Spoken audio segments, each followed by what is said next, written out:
नमस्कार विद्यार्थी मित्रांनो, स्कॉलरशिप आणि बरंच काही या आपल्या यूट्यूब चॅनलमध्ये तुम्हा सर्वांचं पुन्हा एकदा मनापासून स्वागत। आपले गणित आणि बुद्धिमत्तेचे बरेचसे व्हिडिओ बनवून झालेले आहेत आणि तुमची परीक्षाही जवळ आलेली आहे।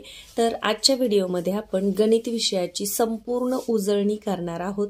याच्या पुढच्या व्हिडिओमध्ये बुद्धिमत्तेची, एका व्हिडिओमध्ये इंग्रजी आणि एका व्हिडिओमध्ये मराठीची संपूर्ण उजळणी करणार आहोत।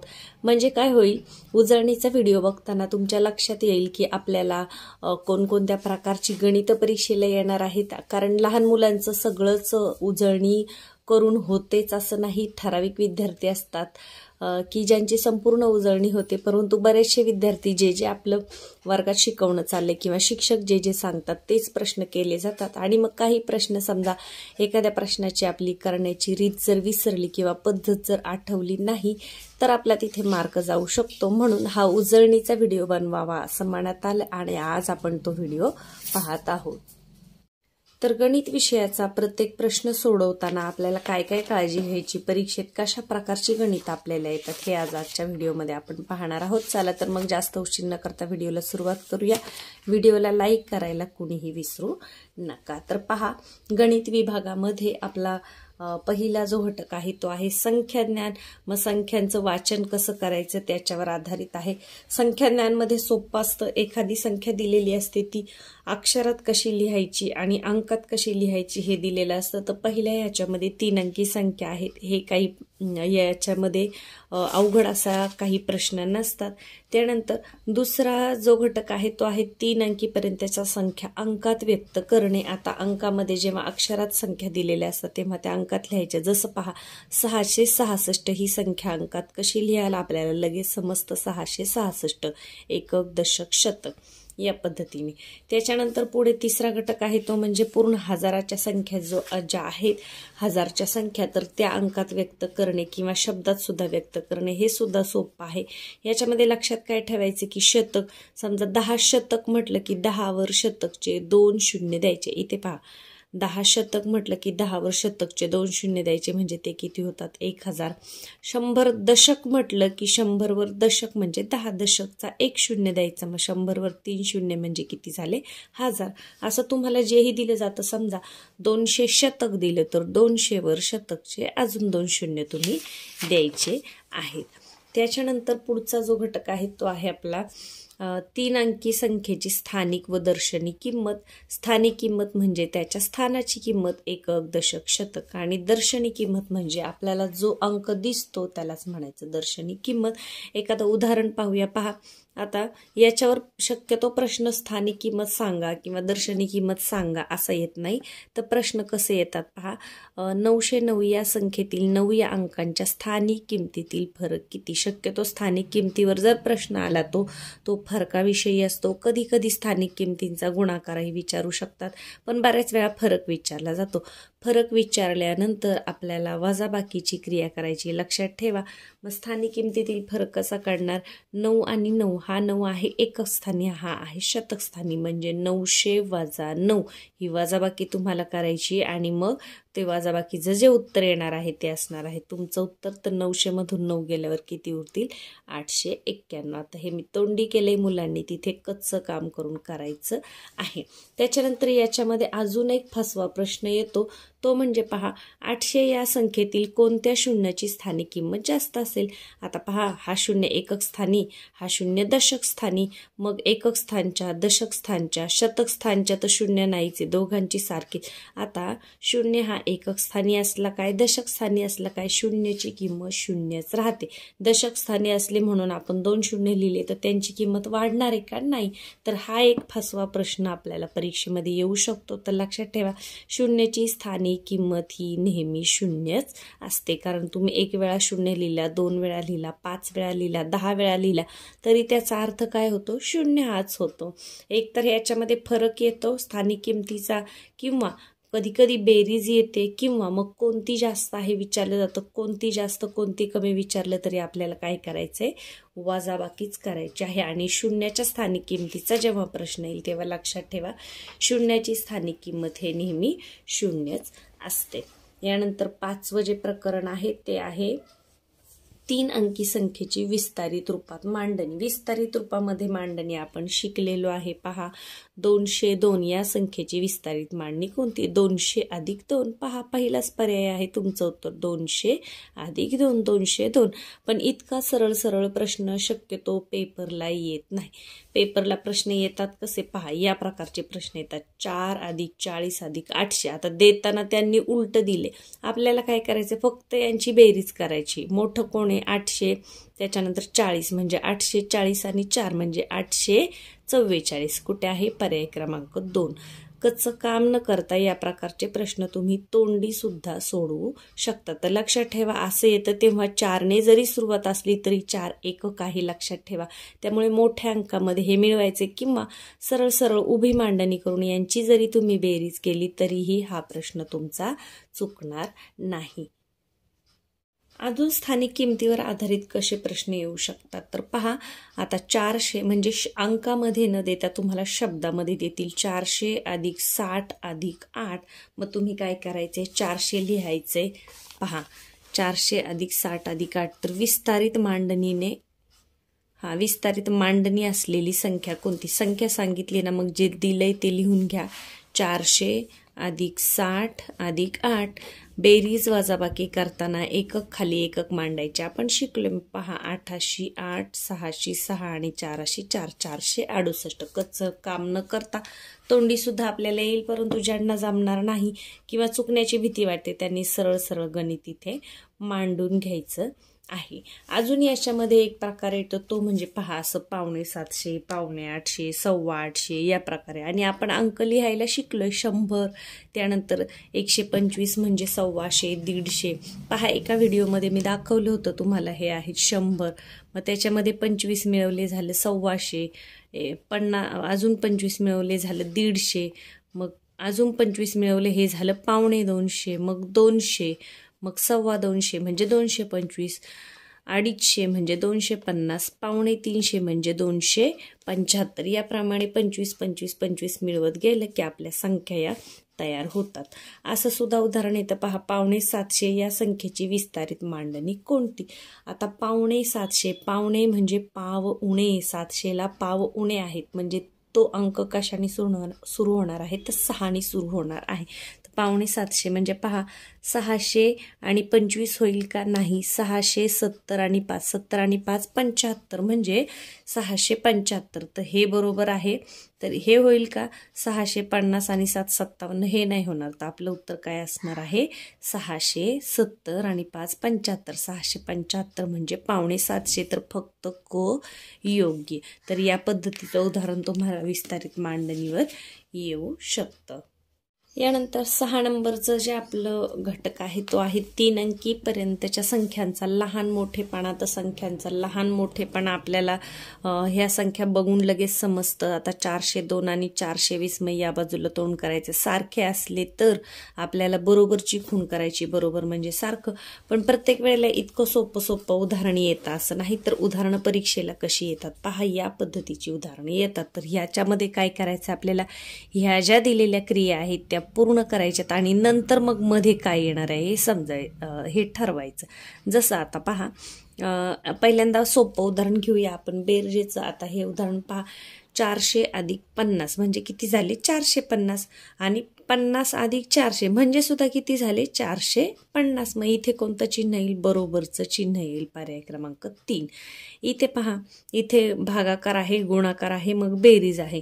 आपण पदावली सोडवताना काय शिकलोय? कंचे भागू बेव म्हणजे पहिल्यांदा कंस सोडवायचा, नंतर भागाकार, मग गुणाकार, मग बेरीज, मग वजाबाकी। आता चौकोनाच्या इकडे आहे म्हटल्यावर याचा काही संबंध येत नाही, आपण डायरेक्ट इकडे 18 असं लिहू शकतो। मग इथे किती लिहिणार आपण समजा। आता पहा याचं उत्तर मी इथे लिहिते 18, मध्ये आहे चौकट। त्याच्यानंतर इथे पहा पहिल्यांदा भागाकार आणि गुणाकार मध्ये आपण काय करणार? भागाकार करणार। 16 9 44 म्हणजे इथे किती येणार? 9, मग 9 गुणिले 9, 9 9 किती झाले? 81, मग 81 आणि 18 मग याच्यामध्ये कोण मोठा आहे? तर 81 मोठे आहे म्हणजे आपल्याला चौकटीमध्ये कोणती खूण घालायची, तर ह्या बाजूची खूण घालायची आहे. म्हणजे इथे काय येईल उत्तर, पर्याय क्रमांक 2 हे असेल इथं उत्तर. काय केलं पहा, इकडे 9 9 18 लिहून टाकले, मध्ये चौकट आहे.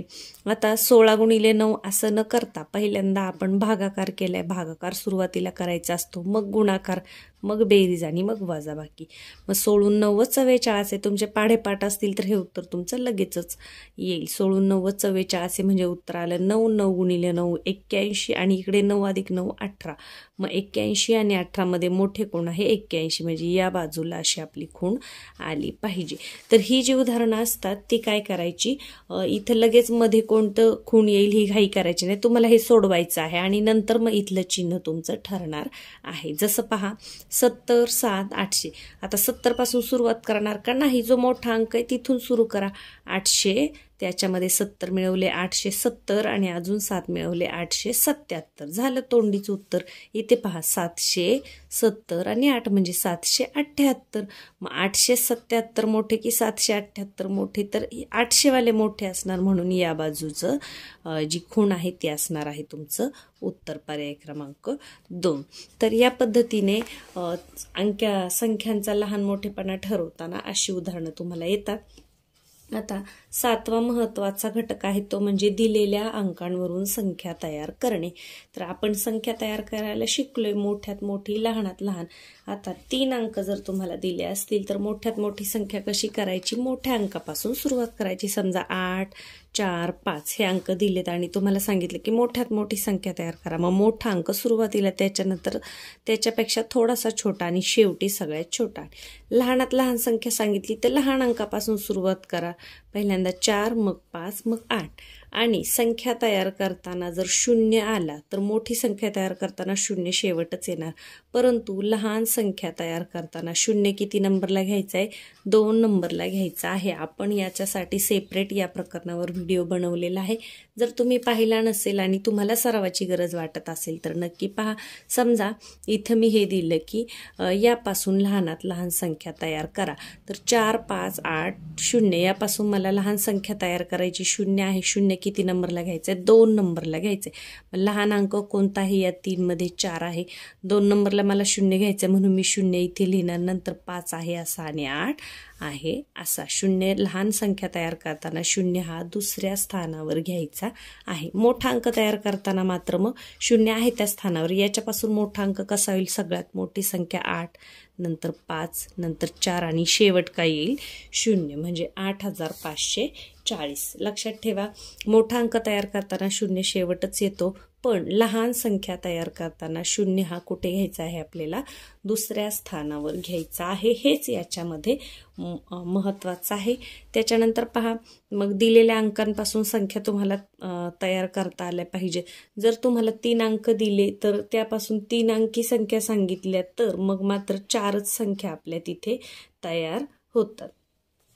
पुढे पहा, याच्यामध्ये काय, या 3ही अंकांचा वापर करून लहानात लहान 3 अंकी संख्या तयार करा. पहा, लहानात लहान करायची म्हणजे सुरुवातीला 8, मग 0 आणि मग 9, म्हणजे 809 कुठे आहे पहा, 809 पर्याय क्रमांक 1.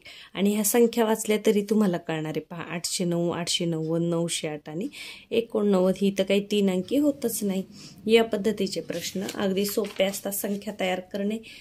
त्यानंतर पुढे आहे प्रकरण 8वं, ते आहे की 3 अंकी संख्यांचा चढता उतरता क्रम. तर हे सोपं आहे, चढत्या उतरत्या क्रमाने तुम्हाला संख्या लावायच्यात. याच्यावर प्रश्न कशा स्वरूपाचे येतात पहा.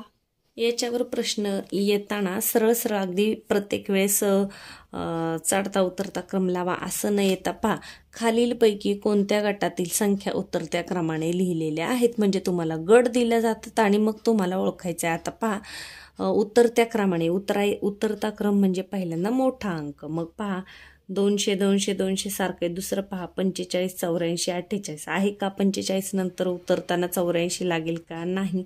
मोठा अंक सुरुवातीला पाहिजे म्हणजे हे येणार नाही.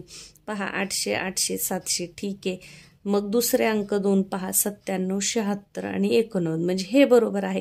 तर या पद्धतीने तुम्हाला निवडायचं आहे की कोणत्या गटातील उतरत्या क्रमाने लिहिलेत आणि मग त्याचा पर्याय तुम्हाला निवडायचा आहे. अजून एक प्रकार येऊ शकतो तो म्हणजे पहा 504, 520 आणि 528 चढता क्रम लावण्यासाठी कोणती संख्या येईल. आता चढता क्रम म्हणजे 520 म्हणजे 20 पेक्षा मोठी आणि 28 पेक्षा लहान. मग पहा 520 पेक्षा मोठी आणि 28 पेक्षा लहान म्हणजे 527 येऊ शकते, 37 नाही, ही पण येईल 24, 524, कारण ते 20 पेक्षा मोठे आणि 28 पेक्षा लहान आहे, म्हणजे ब आणि ड योग्य कुठे आहे, पर्याय क्रमांक 2. तर जेव्हा जास्त पर्याय दिलेले असतात तेव्हा 1 किंवा 2 उत्तर असण्याची शक्यता असते. प्रत्येक पर्याय तुम्ही तिथे पडताळून पाहायचा आहे. त्याच्यानंतर पहा अजून एक विचारलं जातं की चढत्या किंवा उतरत्या क्रमाने लिहिल्या तर सर्वात मोठी आणि सर्वात लहान संख्या यांच्यातील फरक किती. तर मग सगळ्यात मोठी आणि सगळ्यात लहान संख्या शोधायची आणि त्यांची काय करायची, वजाबाकी करायची. फरक विचारल्यावर तुम्हाला वजाबाकी करायची आहे. त्याच्यानंतर पुढे आहे 90 ते म्हणजे पहा 1 ते 999 पर्यंतच्या समविषम संख्या. समविषम संख्या सोपं आहे. ज्या संख्येच्या एकक स्थानी 0, 2, 4, 6, 8 हे अंक येतात त्या असतात समसंख्या आणि ज्या संख्येच्या एकक स्थानी 1, 3, 5, 7, 9 यापैकी एखादा अंक असतो तेव्हा त्या असतात विषम संख्या. तर मग तुम्हाला समजा 1 ते 100 मध्ये समसंख्या किती. आता समसंख्या काय असतात, निम्म्या सम आणि निम्म्या विषम. 1 ते 100 मध्ये 50 सम आणि 50 विषम असं. यानंतर याच्यावर कसे प्रश्न असतात पहा 7च्या पुढील 5वी विषम संख्या कोणती. आता 7च्या पुढील 5वी विचारले ना, मग पहा तुम्ही असं मांडू शकता 7 नंतर कोणती आहे विषम संख्या. 7 नंतर एक अंक सोडून 9, मग ही झाली पहिली, मग नंतर 11 ही झाली दुसरी, 13 ही झाली तिसरी, 15 ही झाली चौथी. म्हणजे लहान मुलांना सूत्र जर सांगितलं तर त्यांना सूत्रावरून समजेलच असं नाही, म्हणून आपण मांडून प्रत्यक्ष या पद्धतीने करू शकतो. तर 1, 2, 3, 4, 5 7 नंतर विचारले, 7 नंतर 1, 2, 3, 4, 5 5वी विषम संख्या कोणती आहे तर 17 ही आहे. तर या पद्धतीने मांडून संख्या तुम्ही तयार करायच्या आहेत. आता पहा 52 नंतर येणारी पहिली समसंख्या. आता 52 ही स्वतः समसंख्या आहे. 52 ही स्वतः समसंख्या आहे. 52 नंतर येणारी पहिली विचारले, 52 नंतर 53 येतो. 53 समसंख्या आहे का, नाही, ही विषम संख्या आहे कारण एकक स्थानी 3 आले. त्याच्या पुढची संख्या कोणती आहे 54. म्हणजे 52 नंतर येणारी पहिली समसंख्या कोणती आहे 54 ही आहे. तर संख्या या पद्धतीने मांडायच्या आहेत म्हणजे तुमचं उत्तर चुकणार नाही. त्यानंतर पहा याच्यामध्ये योग्य अयोग्य जोडी ओळखा. म्हणजे समविषम संख्यांवर आधारितच हे प्रश्न असतात आणि सोपे असतात. त्याच्या पुढे आहे ते म्हणजे माहितीचे व्यवस्थापन. गणितमधील सगळ्यात सोपा घटक की माहितीचे वाचन करायचे आणि मग त्याच्यावरच्या प्रश्नांची उत्तरं तुम्हाला द्यायची. मग लेझिम खेळणारे किती आहेत, क्रिकेट खेळणारे किती आहेत, टेनिस खेळणारे आणि हॉकी खेळणारे, किंवा कधी कधी मग टेनिस खेळणारे हॉकी लेझिम खेळणाऱ्यांपेक्षा कितीने जास्त आहेत, तेव्हा मग त्या 2ची तुम्हाला काय करायचे वजाबाकी करायची आहे. तर ते सोपं असतं. यानंतर आपलं पुढचं आहे ते म्हणजे 1 ते 100 संख्यांवर आधारित प्रश्न. 1 ते 2 प्रश्न याच्यावर येतात आणि खूप महत्त्वाचे असतात. तर याच्यामध्ये 1 ते 100 मध्ये 0 हा अंक किती वेळा येतो, 0 हा अंक 11 वेळा येतो आणि 10 संख्यांमध्ये येतो. 1 हा अंक 21 वेळा येतो आणि उरलेले 2 ते 9 अंक प्रत्येकी 20 वेळा येतात. याच्यावर तुम्हाला प्रश्न आधारित असतात. यानंतर मोठ्यात मोठी संख्या कोणती आहे, 1 अंकी 9 आहे. मोठ्यात मोठी 2 अंकी म्हटलं तर 99, मोठ्यात मोठी 3 अंकी म्हटलं तर 9 वाढवत जायचं 999. आणि लहानात लहान संख्या विचारलं तर लहानात लहान 2 अंकी संख्यांची सुरुवात कुठून होते, 10 पासून होते. म्हणजे सर्वात लहान 2 अंकी संख्या कोणती आहे 10 ही आहे. यानंतर पहा पुढचा जो प्रकार आहे तो म्हणजे शाब्दिक उदाहरणे तयार करणे, संख्यांवरील क्रिया. तर तुम्हाला काय दिलं जातं, उदाहरण दिलं जातं आणि त्याच्यावरून तुम्ही शाब्दिक उदाहरण तयार करायचं असतं. जसं पहा रामजवळ 8 चेंडू, नेहाजवळ 5 चेंडू, प्रत्येक चेंडूची किंमत 5. वजाबाकी इथे त्यांनी दिले की काय करायचं म्हणून. रामजवळ 8 चेंडू आहेत, नेहाजवळ 5 चेंडू आहेत, प्रत्येक चेंडूची किंमत 5 आहे आणि वजाबाकीचं उदाहरण तुम्हाला करायचे. तर मग तुम्ही काय करू शकता की नेहाजवळ रामपेक्षा किती चेंडू कमी आहेत, कितीने जास्त कितीने कमी केलं की वजाबाकीचं उदाहरण तयार होतो. एकूण किंमत विचारता येणार नाही. एकूण किंमत जर आपण विचारलं तर मग त्याचं काय होतं, गुणाकाराची प्रक्रिया झाली तिथे. त्यामुळे तुम्हाला वजाबाकीचं उदाहरण तयार कुठे होतं हे शोधायचं आहे. त्याच्यानंतर भागाकाराची उदाहरणं कशी करायची, गुणाकाराची कशी करायची, ही तिथे पर्याय दिलेले असतात. त्या पर्यायांमधून तुम्हाला उदाहरण निवडायचं आहे. आता जसं पहा इथे दिले की एका झाडावर 8 पोपट, 7 कबूतर आणि 5 चिमण्या होत्या. कंसात तुम्हाला दिले बेरीज, म्हणजे बेरजेचं उदाहरण करायचे. आता झाडावर सर्वात कमी पक्षी कोणते, याच्यामध्ये बेरजेची क्रिया येईल का, नाही, म्हणजे हे येणार नाही. झाडावरील पोपट व चिमण्या मिळून एकूण किती पक्षी आहे, मिळून एकूण शब्द आला म्हणजे हे बेरजेचं उदाहरण आहे. झाडावर एकूण पक्षी किती, एकूण शब्द आले म्हणजे हे सुद्धा बेरजेचं आहे. चिमण्या पोपटापेक्षा कितीने कमी आहे, कितीने कमी कितीने जास्त म्हणजे इथे वजाबाकीची क्रिया आली. मग आपलं उत्तर कोणतं असणार आहे, ब आणि ड. बेरजेचं उदाहरण फक्त ब आणि ड मध्ये आपल्याला तयार करता येईल. तर या प्रकारचे प्रश्न असतात. त्याच्या पुढे सोपा घटक आहे तो म्हणजे हातच्याची बेरीज. तर बेरीज वजाबाकी आपण शिकलेलो आहे. बेरीज वजाबाकीवर बऱ्याच वेळा या पद्धतीचा प्रश्न विचारला जातो की रिकामी चौकड दिली जाते आणि मग तिथे कोणता अंक येईल. आता पहा 7 आणि 8, 7 आणि 7 14 आणि 15. अजून 15 मध्ये किती मिळवल्यावर खाली 0 येईल, तर 15 मध्ये 5, 20, 20शी 0 हातचे आले 2, 8 आणि 2 10शी 0 हातचा आला 1, म्हणजे इथे जुळतंय. मग कोणता अंक असायला पाहिजे, तिथे 5 हा अंक असायला पाहिजे. त्यानंतर याच्यामध्ये सुद्धा शाब्दिक उदाहरणं येतात. ती कशी पहा, 250 अधिक 250 बरोबर किती, मग हे तुम्हाला मांडता आलं पाहिजे. 250 म्हणजे किती, 250 आणि 250 म्हणजे किती, 275. पाव उणे 300ला पाव उणे आहेत 25 उणे आहेत, तर यांची बेरीज करा. बेरीज विचारले 7 आणि 5 12शी 2 हातचा आला 1, 2 आणि 2 4 आणि 5 525. आणि उत्तर पण कसं दिले, 525 दिले का नाही, तर 525. 525 म्हणजे 525.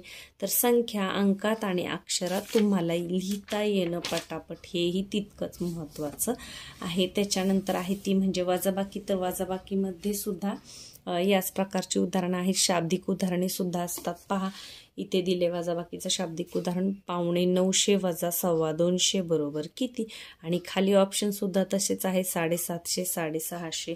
आता 950 म्हणजे पाव उणे 900ला पाव कमी आहे म्हणजे 875 वजा 225. 225 म्हणजे किती, 225. वजाबाकी करायची. पहा 5 आणि 8तून 2 गेले 6, 650. 650लाच काय म्हणतात, 650 आणि 650. ब आणि ड योग्य असा जो पर्याय आहे तो तुम्हाला तिथे निवडायचा आहे.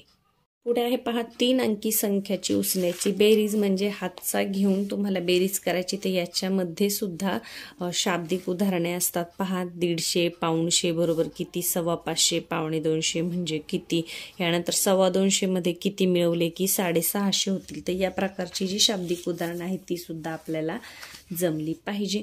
त्याच्यानंतर गुणाकारावर आधारित उदाहरणे आहेत. गुण्य कशाला म्हणायचं, गुणक कशाला, गुणाकार कशाला म्हणायचं, साधी सरळ गुणाकार आपल्याला न विचारता या प्रकारचे प्रश्न असतात. पहा खालीलपैकी एकूण किती गुणाकार बरोबर आहेत, कोणत्या पाढ्यात एकक स्थानी 5 अंक येईल, या पद्धतीने.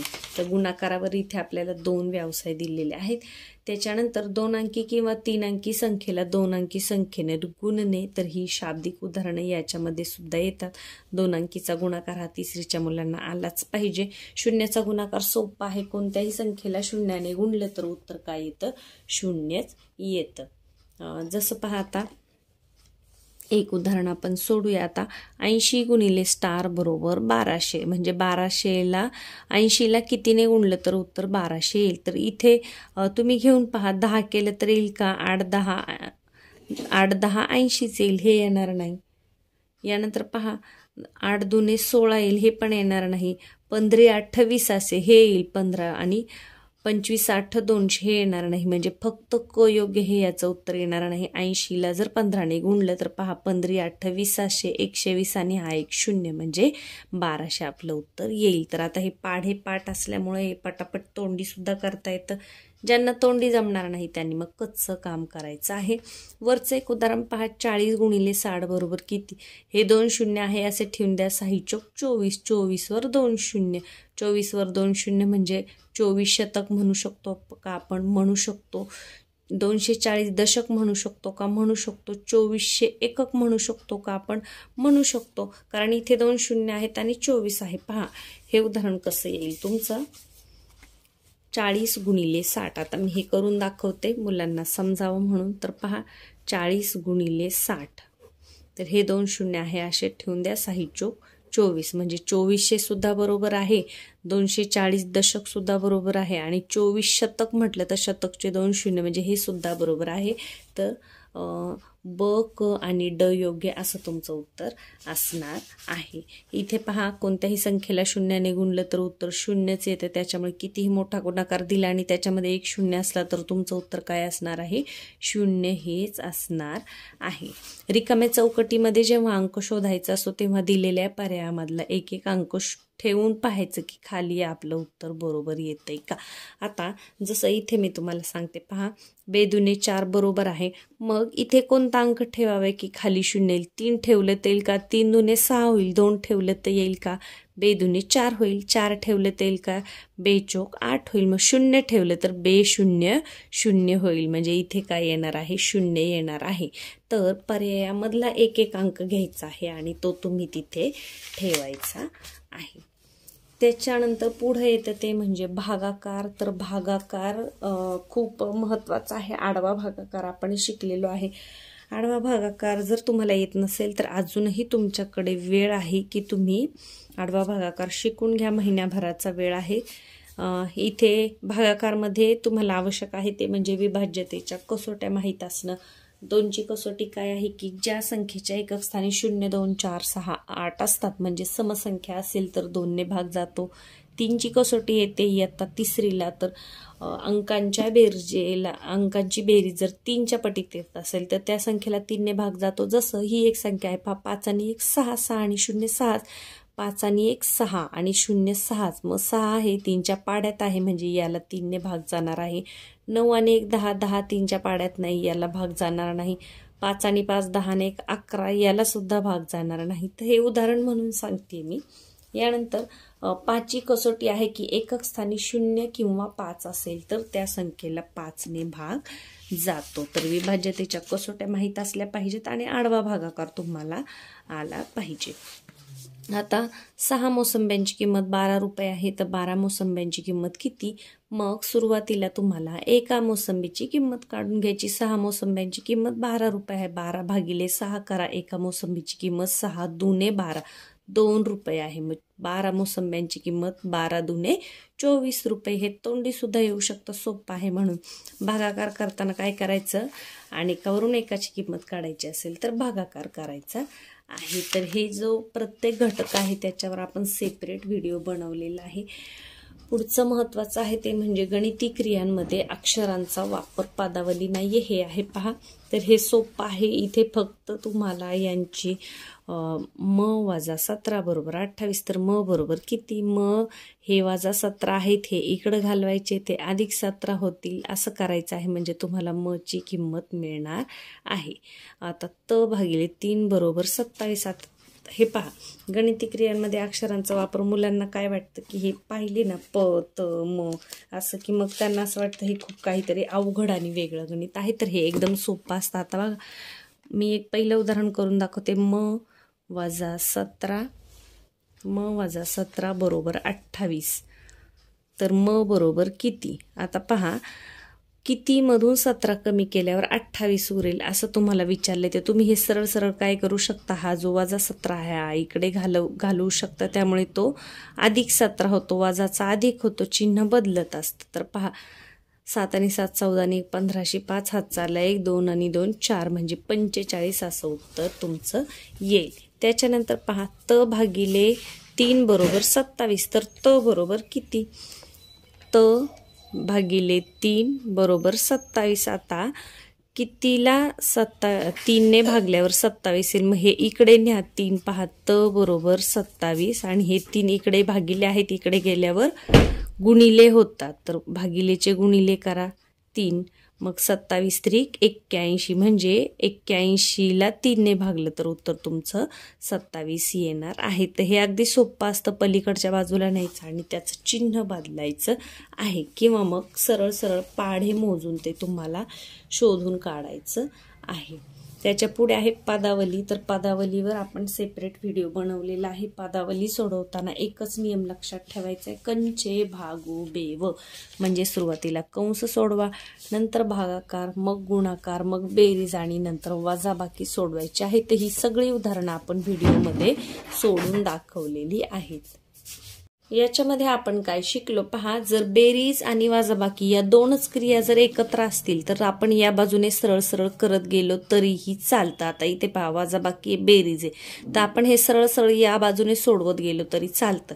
पण जेव्हा गुणाकार भागाकार मिक्स येतं तेव्हा पहिल्यांदा भागाकार करायचा, भागाकार नसेल तर गुणाकार करायचा, मग बेरीज आणि मग वजाबाकी. आता इथे पहा बेरीज आहे गुणिले आहे, मग आपल्याला पहिल्यांदा गुणाकार करून घ्यावा लागेल, 4 त्रिक 12 आणि मग 12 मध्ये 7 मिळवायला लागतील. इथे पहा 7 गुणिले 3 अधिक 4 गुणिले 3, इथे मध्ये बेरीज आहे पण इथे गुणाकार, मग पहिला हा गुणाकार करायचा, बेरीज आहे अशी ठेवायची, हा गुणाकार करायचा, या पद्धतीने.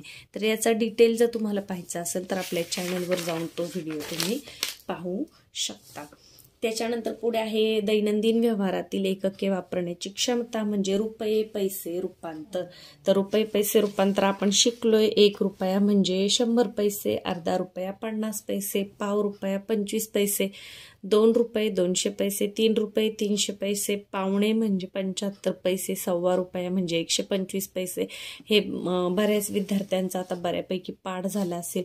मग याच्यावर उदाहरण आपली कशी असतात की 50 पैशांची 20 नाणी देऊन त्या रकमेत 2 रुपयांची किती नाणी येतील. मग तुम्हाला पहिल्यांदा 50 पैशांची 20 नाणी म्हणजे किती हे रुपये काढायला लागतील. पहा 50 गुणिले 20, 50 पैशांची 20 नाणी म्हणजे किती रुपये झाले, हे 2 शून्य ठेवून द्या, 5 दुने 10 म्हणजे किती रुपये झाले.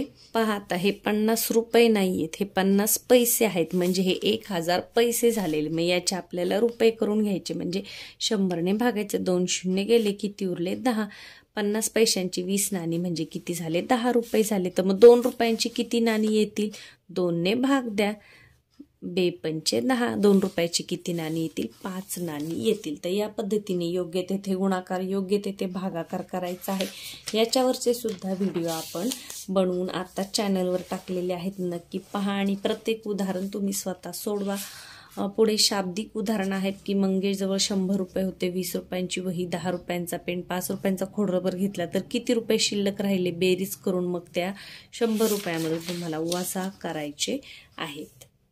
पुढचा महत्त्वाचा घटक आहे तो म्हणजे वस्तूंची लांबी मोजणे. तर याच्यामध्ये मग 1 किलोमीटर बरोबर 1000 मीटर, अर्धा किलोमीटर म्हणजे 1000च्या निम्मे 500 मीटर, पाव किलोमीटर म्हणजे 250 मीटर. तर याच्यावर आधारित उदाहरणं असतात. मग एखाद्या बागेला कुंपण करायचं असेल किंवा गवत काढलं असेल तर या पद्धतीची उदाहरणं येतात. याच्यावरचा सुद्धा व्हिडिओ आपल्या चॅनलवर आत्ताच महिन्याभरापूर्वी टाकलेला आहे, तर नक्की तो पहा. सगळी उदाहरणं व्यवस्थित सोडून दिलेली आहे. पुढे वस्तुमान किलोग्रॅम, ग्रॅम म्हणजे 1 किलो बरोबर 1000 ग्रॅम, पाऊंड किलो म्हणजे 750 ग्रॅम. या पद्धतीने तुम्हाला इथे सुद्धा शाब्दिक उदाहरण येऊ शकतं की पाऊंड किलोग्रॅम अधिक 1.5 किलोग्रॅम बरोबर किती ग्रॅम, ही तुम्हाला अंकामध्ये मांडून बेरीज करायची आहे. त्याच्यानंतर पुढे पहा प्रत्येकी 2 किलोग्रॅम तांदूळ प्रत्येकी 2 किलोग्रॅम 500 ग्रॅम म्हणजे 2 किलो आणि 500 ग्रॅम तांदूळ 4 विद्यार्थ्यांना देण्यासाठी किती तांदूळ पाहिजे. मग इथे तुम्हाला योग्य ती गुणाकार आणि भागाकाराची क्रिया करता आली पाहिजे. त्याच्यानंतर त्याच्यासारखा एक घटक आहे तो म्हणजे धारकता लिटर मीटर मोजणे. तर पहा 1 लिटर बरोबर 1000 मिलीलिटर, जसं किलोग्रॅमचं असतं तसंच. मग याच्यामध्ये प्रश्न कसा येतो तर पहा की एखाद्या व्यक्तीने समजा दूध घेतले, ऑक्टोबर महिन्यामध्ये दूध घेतले, रोज पाऊण लिटर घेतले, तर मग त्याचे रुपये किती येतील असं तुम्हाला याच्यावरची उदाहरणं येत असतात. तर अर्धा लिटर म्हणजे किती, पाऊण लिटर म्हणजे किती हे आपल्याला सांगता आलं पाहिजे. त्याच्या पुढे आहे ते म्हणजे वेळेचे वाचन. तर घड्याळामध्ये किती वाजले हे सोपं आहे. घड्याळावरचे प्रश्न घड्याळ तुम्हाला पाहून लगेच तिथं समजतं. त्याच्यामध्ये 1:15, 2:30 कशाला म्हणायचं ते सुद्धा तुम्हाला आलं पाहिजे. 6 आहे ते म्हणजे कालमापन. मग याच्यामध्ये तास, मिनिटे, मग हे रूपांतर आपल्याला आलं पाहिजे. 60 सेकंद म्हणजे 1 मिनिट, 7 दिवस म्हणजे 1 आठवडा. आता पहा, जसं 12:15 वाजले म्हणजे किती वाजून किती मिनिटं. 12:15 पाव उणे 12ला पाव उणे आहेत म्हणजे 11 वाजून 45 मिनिटं. पहा, पहिलाच पर्याय आहे तुमचं उत्तर. तर या पद्धतीने चांगला सराव जर झाला तर तुम्ही अगदी पटापट कच्चं काम न करता काही गणित भरभर करू शकता तोंडीच. याच्यामध्ये महत्त्वाचं लक्षात ठेवायचं तो म्हणजे दुपारचे जेव्हा 12 वाजतात तेव्हा त्याला मध्यान्ह म्हणतात. दुपारी 12 वाजायच्या अगोदरला मध्यान्ह पूर्व काळ म्हणायचा. अगोदर म्हणजे पूर्व, आणि 12 वाजल्यानंतर मग मध्यान्ह उत्तर मध्यान्हानंतरचा असं लक्षात ठेवा. दुपारी 12 नंतर मध्यान्होत्तर, 12 पूर्वी मध्यान्ह पूर्व. त्याच्यानंतर पुढे आहे ते म्हणजे दिनदर्शिका. तर दिनदर्शिका खूप चांगल्या पद्धतीने आपण समजावून सांगितलेली आहे. त्याच्यावरचे प्रश्न सुद्धा सोडून दिलेले आहे. एखादा वार कसा शोधायचा हे सुद्धा आपण आपल्या व्हिडिओमध्ये सांगितलेलं आहे. दिनदर्शिकेमध्ये लक्षात काय ठेवायचं, लीप वर्ष कसं ओळखायचं. 4ने भाग जात असेल एखाद्या सालाला तर ते असतं लीप वर्ष. मग 2000, मग 2004, मग 4च्या पटीतले लक्षात ठेवा. 2008, 2012, 2016, 4×5 20 म्हणजे 2020, 4×24, 2024 हे आहेत लीप वर्ष. त्याच्यानंतर दिनविशेष तुम्हाला माहीत असले पाहिजे. मग स्वातंत्र्य दिन कधी असतो, 15 ऑगस्ट. प्रजासत्ताक दिन कधी असतो, 26 जानेवारी. महाराष्ट्र दिन कधी असतो, 1 मेला असतो. कामगार दिन सुद्धा म्हणतात त्याला. त्याच्यानंतर बालिका दिन कधी असतो, 3 जानेवारी. तर हे ठराविक जे दिनविशेष आहेत ते तुम्हाला माहीत असले पाहिजे. त्याच्यानंतर पुढे आहे ते म्हणजे अपूर्णांक. तर अपूर्णांकाचे वाचन कसं करायचं, लेखन कसं करायचं याचा सुद्धा व्हिडिओ आपल्या चॅनलवर आहे. अपूर्णांक आकृतीवर आधारित प्रश्न असतात. किती भाग रंगवले, किती रंगवले नाही. यानंतर अपूर्णांकाची तुलनामध्ये छेदाधिक, अंशाधिक अपूर्णांक, समच्छेद अपूर्णांक यावर आधारित उदाहरणं असतात. जेव्हा अपूर्णांकांची बेरीज करायची असते तेव्हा छेद सारखा असेल तर छेद आहे तोच ठेवायचा. फक्त अंशांची बेरीज करायची किंवा अंशांची वजाबाकी करायची. त्यानंतर पहा, अपूर्णांकांचा लहान मोठेपणा ठरवताना जर छेद सारखा असेल, इथे पहा छेद सारखा असेल तर अंशाची तुलना करायची. पहा, छेद 8 आहे म्हणजे समान आहे. मग कोणतं येईल, 3 मोठे की 7 मोठे, 7 मोठे. म्हणजे हे चिन्ह, पहिल्या नंबरचं जे चिन्ह आहे हे इथे येणार आहे. त्यानंतर काय आहे अजून पुढे, समच्छेद अपूर्णांकाची बेरीज आणि वजाबाकी ते आपण आत्ताच पाहिलं. पुढचा जो घटक आहे तो म्हणजे आकृतिबंध. आकृतिबंध एकदम सोपं आहे. याच्यावर मी व्हिडिओ बनवला नाही कारण हे विद्यार्थ्यांना तुमच्या शाळेतल्या अभ्यासामध्ये सुद्धा आहे आणि सोपं असतं. आता स्टार गोल भरीव गोल, स्टार गोल भरीव गोल. तर हा पॅटर्न, हा आकृतिबंध ओळखायचा आहे. जसं पहा, A B, A B, A B. तर हे कुठल्या ह्याच्यात आहे किंवा हे कशाप्रमाणे रिपीट झाले हे तुम्हाला पाहायचं आहे. आता पहा, स्टार गोल हे म्हणजे काय, ए बी सी असं जर आपण केलं तर ए बी सी. मग कुठे आहे ए बी सी पर्याय क्रमांक 3 मध्ये तुम्हाला दिसतंय. पुढे आहे भूमिती. त्याच्यामध्ये रेषा म्हणजे काय, किरण म्हणजे काय, कोनांचे प्रकार सुद्धा आपण शिकलोय. त्याच्यानंतर त्रिकोणाचे प्रकार शिकलोय, त्याच्यावर आपण व्हिडिओ केलेला आहे. त्रिकोण मोजायचे कसे ते पण शिकलोय. इथे नंबर द्यायचे 1, 2, 3, 4 आणि त्यांची बेरीज करायची. तेवढे त्रिकोण त्या आकृतीमध्ये असतात. चौकोन आणि चौकोनाचे प्रकार सोपं आहे, त्याच्यावर व्हिडिओ आपण बनवलेला नाही, परंतु इथे वाचून सुद्धा हे तुम्हाला कळणार आहे. त्याच्यानंतर सममिती आकृती म्हणजे रेषा जर मध्ये मारली तर त्या आकृतीचे समान भाग जर होत असतील तर त्याला म्हणायचं सममिती. तर हे सोपं आहे, हे विद्यार्थ्यांना अगदी पटकन जमतं, त्याच्यामुळे त्याच्यावर मी बनवला नाही व्हिडिओ. यानंतर बंदिस्त व खुल्या आकृत्या, हे सुद्धा सोपं आहे. बंदिस्त म्हणजे सगळ्या बाजूने बंद असलेली, खुल्या म्हणजे एखाद्या बाजूने ओपन असेल ती आकृती तर त्याला म्हणायचं खुली. यानंतर सपाट पृष्ठभाग, वक्र पृष्ठभाग हे एक आहे. परिमिती आहे, परिमितीवर आपण व्हिडिओ बनवलेला आहे. एखाद्या आकृतीची परिमिती काढायची कशी. आता पहा, ह्या आकृतीची परिमिती मी काढून दाखवली. हे 2 आहे म्हणजे इथे सुद्धा 2, हे 4 आहे म्हणजे इथे सुद्धा 4, हे 3 आहे तर इथे सुद्धा 3. त्याच्यासाठी ह्या रेषा जोडायच्या. परिमिती म्हणजे सगळ्या बाजूंची बेरीज. त्याच्यामध्ये त्रिकोणाच्या प्रकारामध्ये पहा, समभुज म्हणजे तिन्ही बाजू सारख्या इथे रेषा दाखवल्यात. 2 बाजू सारख्या असेल तर 2 रेषांनी ते दाखवलेलं असतं. यानंतर इष्टिकाची तिचे बिंदू, पृष्ठे व कडा मोजणे, तर याचा सुद्धा आपण व्हिडिओ नाही बनवला कारण हे गणिताच्या पुस्तकामध्ये तुम्हाला अभ्यासाला आहे की इष्टिकाची तिला किती 8 शिरोबिंदू असतात, 6 पृष्ठे असतात आणि 12 कडा असतात. तर या पद्धतीने गणितचे जे पहिल्या प्रकरणापासून सगळे जे होतं त्याच्यावर आपण एक नजर फिरवलेली आहे की कोणकोणत्या प्रकारचे प्रश्न हे परीक्षेला येत असतात आणि कोणता आपण अभ्यास करायचा आहे. जास्त करून सोपे सरळ असे प्रश्न परीक्षेला येत नाही, शाब्दिक स्वरूपामध्ये येतात. तर ते पटकन समजून घेणं, त्याची मांडणी करणं खूप महत्त्वाचं आहे. आजच्या व्हिडिओमध्ये बऱ्यापैकी तुमची उजळणी झाली असावी. महत्त्वाच्या गोष्टी सुद्धा आपण सांगितलेल्या आहेत की कोणते प्रश्न सोडवताना काय लक्षात ठेवायचं आहे. तर पुढच्या व्हिडिओमध्ये आपण बुद्धिमत्तेसाठी याच पद्धतीने पहिल्या प्रकरणापासून शेवटपर्यंत काय काय आपल्याला कोणत्या प्रश्नामध्ये लक्षात ठेवायचं हे पाहणार आहोत. व्हिडिओ आवडला असेल तर व्हिडिओला पटापट लाईक करून घ्या. चॅनलवर नवीन असाल तर सबस्क्राईब करा. तुमच्या मित्रमैत्रिणींमध्ये व्हिडिओ शेअरसुद्धा नक्की करा. चला तर मग पुन्हा भेटूया पुढच्या व्हिडिओमध्ये. आज दाखवल्याप्रमाणे एखादा घटक जर तुम्हाला असं वाटत असेल की याच्यामध्ये मला अजून सरावाची गरज आहे, जसं पदावली झालं किंवा गणितामध्ये अक्षरांचा वापर, तर ते तुम्ही पुन्हा एकदा सोडून बघा कारण आपल्याकडे तेवढा वेळ आहे. आणि गणित बुद्धिमत्तेच्या अभ्यासाबरोबरच मराठी आणि इंग्रजीचं वाचन, शब्दसंपत्तीचं करायलाही अजिबात विसरू नका. चला तर मग पुन्हा भेटूया पुढच्या व्हिडिओमध्ये.